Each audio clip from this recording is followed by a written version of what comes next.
ಎಲ್ಲರಿಗೂ ನಮಸ್ಕಾರ. ಜ್ಯೋತಿಷ್ಯ ಭಂಡಾರ ಕಾರ್ಯಕ್ರಮಕ್ಕೆ ಸ್ವಾಗತ. ಇಂದಿನ ಈ ಒಂದು ಸಂಚಿಕೆಯಲ್ಲಿ ಬುಧವಾರದ ದಿನ ಯಾವ ದೇವರಿಗೆ ನಿಮ್ಮ ರಾಶಿ ಅನುಗುಣವಾಗಿ ಪೂಜಿಸಿದರೆ ಬುದ್ಧಿವಂತಿಕೆ, ವ್ಯಾಪಾರ ಮತ್ತು ಯಶಸ್ಸು ಹೆಚ್ಚಾಗುತ್ತದೋ ತಿಳಿಸಿಕೊಡ್ತೀನಿ. ಬನ್ನಿ. ಮೊದಲನೇದಾಗಿ ಮೇಷರಾಶಿಯವರು ಬುಧವಾರದ ದಿನ ಯಾವ ದೇವರನ್ನು ಆರಾಧನೆ ಮಾಡಬೇಕನ್ನೋದು ತಿಳಿಸ್ತೇನೆ. ಬನ್ನಿ. ಸ್ವಾಮಿ ಸುಬ್ರಹ್ಮಣ್ಯನನ್ನು ಆರಾಧನೆ ಮಾಡಿ, ಸ್ವಾಮಿ ವಿಘ್ನೇಶ್ವರನನ್ನು ಆರಾಧನೆ ಮಾಡಿ, ನಿಮ್ಮ ಕೆಲಸ ಕಾರ್ಯಗಳಲ್ಲಿ ಜಯ ಅನ್ನೋದು ಸಿಗುತ್ತದೆ. ವೃಷಭ ರಾಶಿಯವರು ಚಾಮುಂಡೇಶ್ವರಿ ತಾಯಿಯನ್ನು ಆರಾಧನೆ ಮಾಡಿ, ಹಣಕಾಸು ಸಿಗುತ್ತೆ ಇರುತ್ತೆ, ಹಾಗೆ ನೀವು ಮಾಡ್ತಕ್ಕಂಥ ಕೆಲಸದಲ್ಲಿ ಯಶಸ್ಸು ಅನ್ನೋದು ಸಿಗುತ್ತೆ.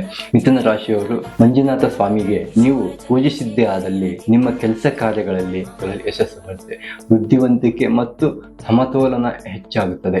ಕರ್ಕಾಟಕ ರಾಶಿಯವರು ತಾಯಿ ಬಗಳಮುಖಿಯನ್ನು ಆರಾಧನೆ ಮಾಡಿದ್ದೇ ಆದರೆ ನಿಮ್ಮ ಶತ್ರುಗಳು ಸಂಹಾರ ಆಗಿ ನಿಮಗೆ ಹಿತಶತ್ರುಗಳನ್ನೋದೇ ಇರೋದಿಲ್ಲ. ಸಿಂಹ ರಾಶಿಯವರು ಸಾಕ್ಷಾತ್ ವಿಷ್ಣುವಿನ ಅವತಾರ ರಾಮನಾಗಿರ್ತಾನೆ. ರಾಮನಿಗೆ ನೀವು ಆರಾಧನೆ ಮಾಡಿ ಪೂಜೆ ಮಾಡೋದ್ರಿಂದ ನಿಮ್ಮ ಮನೋಬಲ ಹೆಚ್ಚಾಗುತ್ತದೆ, ಉತ್ಸಾಹ ಹೆಚ್ಚಾಗುತ್ತದೆ. ಕನ್ಯಾ ರಾಶಿಯವರು ತಾರಾದೇವಿಯನ್ನು ಆರಾಧನೆ ಮಾಡಿದರೆ ನಿಮ್ಮ ಸಮಸ್ಯೆಗಳೆಲ್ಲ ಕಡಿಮೆ ಮಾಡಲು ಸಹಾಯ ಮಾಡುತ್ತದೆ. ತುಲಾ ರಾಶಿಯವರು ಏನು ಮಾಡಬೇಕೆಂದರೆ ಮಾತಂಗಿ ದೇವಿ ಅಂತ ಹೇಳ್ಬೋದು, ಮಾತಂಗ ದೇವಿ, ಆ ದೇವಿಯನ್ನು ನೀವು ಆರಾಧನೆ ಮಾಡಿದ್ದೆ ಆದರೆ ಮತ್ತೆ ಹಾಲು ಮೊಸರನ್ನು ನೈವೇದ್ಯ ರೂಪದಲ್ಲಿ ಅರ್ಪಿಸಿದಾದ್ರೆ ನಿಮ್ಮ ಸ್ಥಗಿತವಾಗಿರ್ತಕ್ಕಂಥ ಹಣದ ಸಮಸ್ಯೆಯನ್ನು ದೂರ ಮಾಡ್ತಕ್ಕಂಥದ್ದು. ವೃಶ್ಚಿಕ ರಾಶಿಯವರು ಸ್ವಾಮಿ ಭೈರವನನ್ನು ಪ್ರಾರ್ಥನೆ ಮಾಡಬೇಕು. ಭೈರವನನ್ನು ಪ್ರಾರ್ಥನೆ ಮಾಡಿದ್ರೆ ನಿಮ್ಮ ಇರ್ತಕ್ಕಂಥ ಸಮಸ್ಯೆಗಳನ್ನೆಲ್ಲ ರೀತಿಯಿಂದ ಸಂಪೂರ್ಣವಾಗಿ ಸ್ಥಗಿತ ಮಾಡ್ತಾನೆ, ನಿಮ್ಮ ಶತ್ರು ಬಾಧೆಗಳಿಂದ ಮುಕ್ತಗೊಳಿಸ್ತಾನೆ ಭೈರವ ಸ್ವಾಮಿ. ಧನುರಾಶಿಯವರಿಗೆ ಮುನೇಶ್ವರ ಸ್ವಾಮಿ ಆರಾಧನೆ ಮಾಡಿದ್ದೇ ಆದರೆ ನಿಮ್ಮ ನಿಂತಿರ್ತಕ್ಕಂಥ ಕೆಲಸ ಕಾರ್ಯಗಳು ಭಾಗ್ಯ ಅನ್ನೋದು ಬೆಳೀತದೆ. ಮಕರ ರಾಶಿಯವರು ವರಹ ಸ್ವಾಮಿಯನ್ನು